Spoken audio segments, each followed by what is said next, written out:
Quand tu as faim ou même juste un petit creux, la cuisine est sans doute ta pièce préférée. Et tu penses probablement que tu la connais très bien. En réalité, peut-être pas aussi bien que tu ne le penses. Ta cuisine recèle pas mal de petits secrets cachés dont tu n'as probablement jamais eu conscience.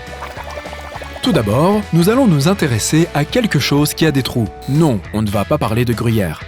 Bien que toute cette discussion sur la cuisine t'ait sans doute ouvert l'appétit. Au lieu de cela, jette un coup d'œil à tes couteaux de cuisine. Tu remarqueras peut-être que certains d'entre eux ont des trous ou des rainures en travers de la lame.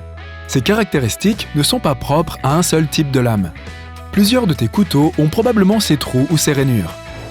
Il peut s'agir du couteau à éplucher, du couteau à pain et, bien sûr, du couteau de cuisine préféré de tous, le couteau du chef. Cette caractéristique n'est pas seulement décorative. Il y a plusieurs bonnes raisons à la présence de ces trous et de ces rainures. L'une des principales est de réduire la friction de coupe. Tous les aliments ne sont pas faciles à découper en tranches. Mettons que tu essayes de préparer un délicieux curry de potiron. Bien sûr, tu as ton ingrédient principal et tu voudras peut-être ajouter quelques carottes ou d'autres légumes qui sont tous assez épais et difficiles à couper. Choisis alors un couteau avec des trous ou des rainures. Ils aideront à réduire la friction entre l'aliment difficile à couper et ta lame. Ce couteau sera également plus léger et, par conséquent, te causera moins de douleur au poignet si tu dois couper des aliments pendant longtemps.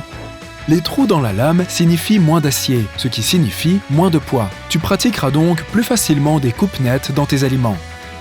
Une autre fonction de ces trous est de pouvoir suspendre tes couteaux, notamment les plus grands, qui sont plus difficiles à ranger dans un tiroir. Pour un couteau qu'on utilise fréquemment, comme un hachoir, le fait de l'avoir accroché à portée de main est également pratique. Bien sûr, lorsque tu découpes tes aliments, tu voudras le faire sur une planche à découper, qui, tu l'as deviné, a son propre secret. Tu remarqueras que sur la plupart des planches, il y a un trou en haut de celle-ci. Bien sûr, cela peut être pratique lorsque tu dois la transporter ou la suspendre dans ta cuisine, comme tu l'as fait avec ton hachoir. Mais cette caractéristique a aussi une autre fonction pratique qui ne t'a probablement pas effleuré l'esprit jusqu'à maintenant.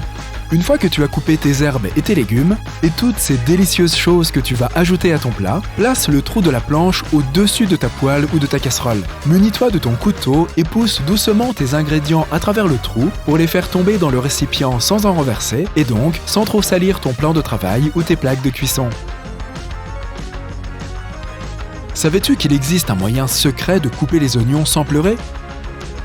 Tout d'abord, il est important de savoir que ton oignon n'est pas revanchard. Il ne fait pas exprès de te faire fondre en larmes quand tu le coupes.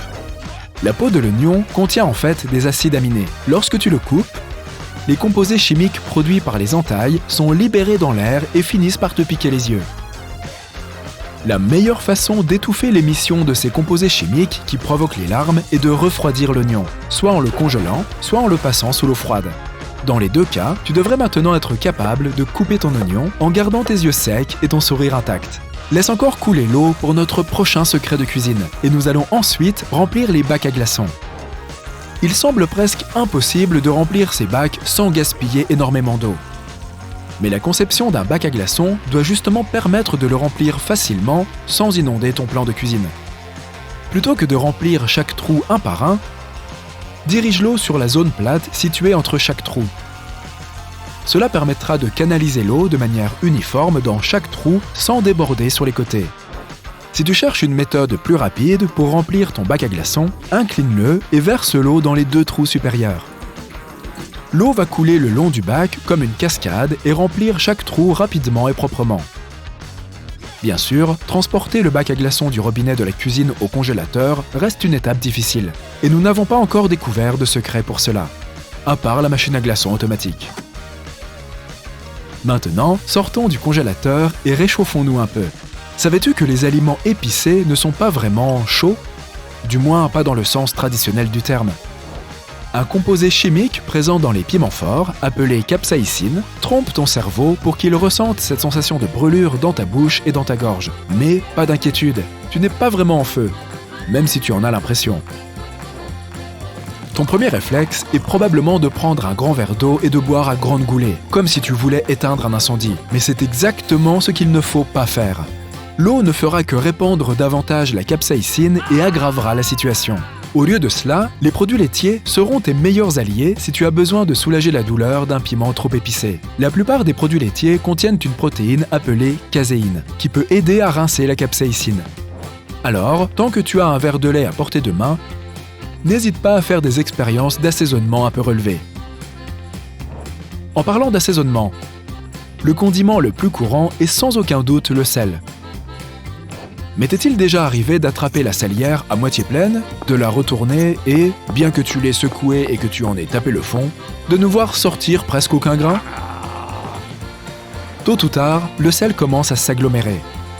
Cela a tendance à se produire parce que le sel peut absorber la vapeur d'eau présente dans l'air, puis finir par se dissoudre et s'agglutiner. La solution secrète à ce problème se trouve sous ton nez depuis tout ce temps, et tu ne l'as probablement jamais remarqué. As-tu déjà été surpris par la présence de quelques grains de riz dans la salière sur la table de ton restaurant préféré? Ils ne sont pas là pour faire joli ou pour ajouter du goût, mais parce que le riz absorbe l'eau encore plus vite que le sel, ce qui permet de garder ce dernier sec plus longtemps. Tu peux tout à fait faire la même chose avec le sel de ta propre cuisine. Ajoute simplement quelques grains de riz longs non cuits dans ta salière et tu remarqueras que ton sel en sortira avec beaucoup plus de facilité. Maintenant, parlons de quelque chose que tu pourrais aromatiser avec ta salière désormais facile d'emploi, ou plutôt ce qui a tendance à en sortir. Comme l'a très justement formulé Sam Gamgee dans Le Seigneur des Anneaux, les pommes de terre sont l'un des aliments les plus variés de la planète. On peut les déguster en bouillie, en purée, en rondelles dans un ragoût, mais si tu ne te décides pas à faire cuire tes pommes de terre aussi vite qu'un hobbit, tu remarqueras probablement que des pousses commencent à germer. Assez rapidement, ta pomme de terre ressemble à un truc sorti d'un effrayant film de science-fiction. Ce n'est pourtant pas un processus contre nature. Comme pour la plupart des êtres vivants, la reproduction fait partie du cycle d'existence de la pomme de terre, et la germination fait partie du processus de création d'une nouvelle pomme de terre. La vitesse à laquelle ta pomme de terre commence à germer dépend de son exposition à la lumière, de la température, des taux d'humidité et de la durée pendant laquelle elle est restée en sommeil.